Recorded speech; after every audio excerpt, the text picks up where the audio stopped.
Hello everyone. आज इस video में हम बात करने वाले हैं कि बीएड जो भी एडमिशन होने वाला है उसमें क्या क्या डॉक्यूमेंट्स का रिक्वायरमेंट होगा। ठीक है, जैसे कि आज है 9 सितंबर, तो जो भी काउंसलिंग का जो डेट था वो तो आप लोगों को पता ही होगा, 2 से 6 तारीख तक था। फिर 7 और 8 जो है 7-8 सितंबर उस टाइम पे करेक्शन करने वाला डेट था। आज है 9 सितंबर। तो और जो इसका जो लिस्ट आने वाला है मेरिट लिस्ट, वो 11 सितंबर को आने वाला है मेरिट लिस्ट। ठीक है, उसके बाद फिर 12 से लेके 16 सितंबर तक इस बीच में हमारा क्या होगा, डॉक्यूमेंट्स वेरिफिकेशन होगा। ठीक है, और साथ में एडमिशन भी हो जाएगा हमारा।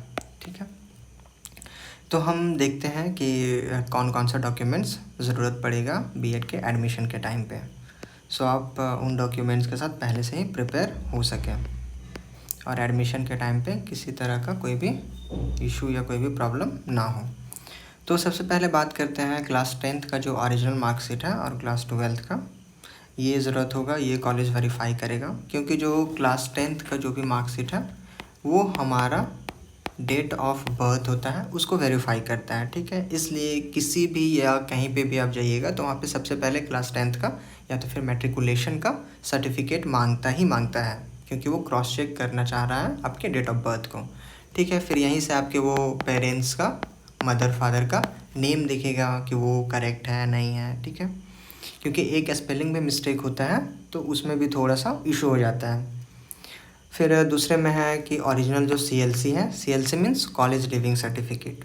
ठीक है, माइग्रेशन की बात करें तो माइग्रेशन में एक कंडीशन दिया जाता है, जैसे कि अगर आप सेम यूनिवर्सिटी से हैं, मतलब कि आपका एक ही यूनिवर्सिटी है। जैसे कि आप एक एग्जांपल ले लेते हैं, जैसे कि अगर आप हज़ारीबाग से हैं तो हज़ारीबाग में एक वीवीए यूनिवर्सिटी है। ठीक है, तो अगर आपका बैचलर्स या मास्टर्स अगर वीवीयू के अंडर में ही कोई भी कॉलेज हो, जैसे कि मार्कम है, कोलंबस है, अनदा है, इन सब से अगर हुआ हो, और अगर आप वापस से अगर आप बीएड हज़ारीबाग में ही किसी कॉलेज से कर रहे हो, या तो फिर जो गवर्नमेंट टीचर ट्रेनिंग कॉलेज है या तो फिर कोलंबस है, यहाँ से कर रहे हैं, तो ये दोनों कॉलेज भी वीवीयू के अंडर में ही आता है। तो इस टाइम पे आपको माइग्रेशन का ज़रूरत नहीं है, क्योंकि आपका यूनिवर्सिटी सेम हो जा रहा है। पर अगर आपका यूनिवर्सिटी सेम नहीं है, जैसे कि आप पहले वीवीयू में पढ़ चुके हैं, फिर अगर आप रांची यूनिवर्सिटी में जा रहे हैं, मतलब आपका यूनिवर्सिटी जब चेंज हो रहा है उस टाइम पे आपको माइग्रेशन का ज़रूरत पड़ेगा। तो आपको जब माइग्रेशन का ज़रूरत पड़ेगा तो उस टाइम पे आपका जो भी यूनिवर्सिटी रहेगा प्रेजेंट में, जहाँ से आप बैचलर्स या फिर मास्टर्स किए हुए रहेंगे, वहाँ पे आप अप्लाई कर सकते हैं माइग्रेशन के लिए। फिर वो यूनिवर्सिटी आपको माइग्रेशन दे देगा।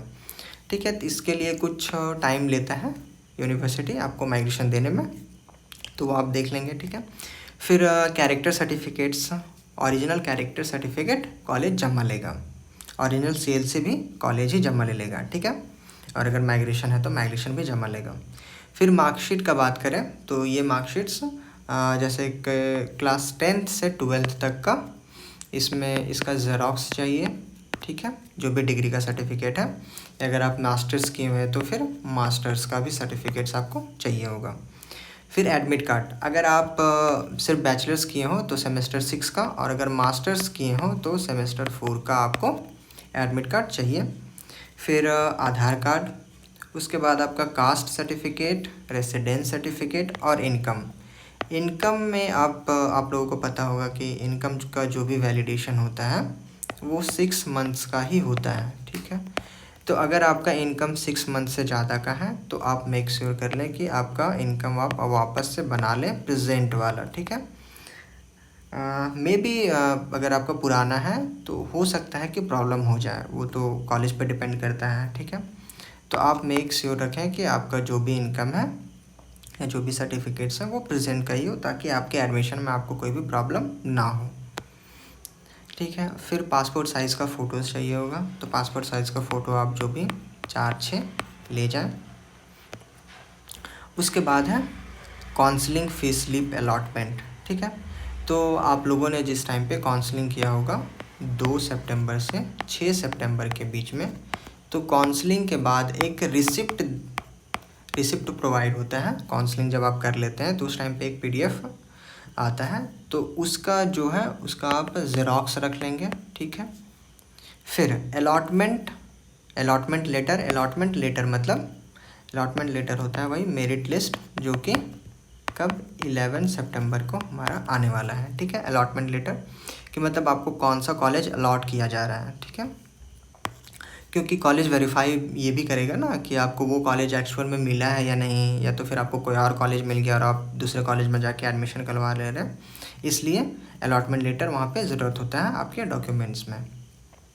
फिर 11th में आता है मेडिकल फिटनेस सर्टिफिकेट। तो मेडिकल फिटनेस सर्टिफिकेट ये आपको मिल जाएगा किसी भी आप गवर्नमेंट हॉस्पिटल या तो फिर किसी भी हॉस्पिटल में आप जाते हैं और वहाँ से बात करते हैं कि मुझे मेडिकल सर्टिफिकेट्स चाहिए, तो उस टाइम पे आपको कुछ बेसिक सा चेक होता है मेडिकल्स में, कुछ बेसिक सा चेक करेगा और उसके बिहाफ फिर आपको मेडिकल सर्टिफिकेट मिल जाएगा। इसमें भी कुछ छोटा मोटा खर्च ही होगा। फिर 12th में आता है एंटी रैगिंग सर्टिफिकेट और एफिडेविट। ठीक है, एंटी रैगिंग सर्टिफिकेट या एफिडेविट ये आपको कोर्ट से करवाना होगा। ठीक है, इसमें भी 1-2 दिन का ही टाइम लगता है, इसमें भी ज़्यादा टाइम नहीं लगने वाला है। फिर कुछ सर्टिफिकेट्स ऐसे हैं जो कि students as per the students need उस पर ज़रूरत होता है। ठीक है, जैसे कि कोई स्टूडेंट्स पीएच हैं, फिज़िकली हैंडीकैप्ड हैं, उनको उनका जो पीएच सर्टिफिकेट है वो मांग सकता है कॉलेज। ठीक है, कुछ स्टूडेंट्स जो स्पोर्ट्स कोटा से बिलोंग कर रहे होंगे तो उन लोगों को स्पोर्ट्स सर्टिफिकेट भी मांग सकता है। ठीक है, तो ये सारा जो भी डॉक्यूमेंट्स हैं ये आप पहले से प्रिपेयर कर लें, क्योंकि 12 सितंबर से एडमिशन स्टार्ट होने वाला है।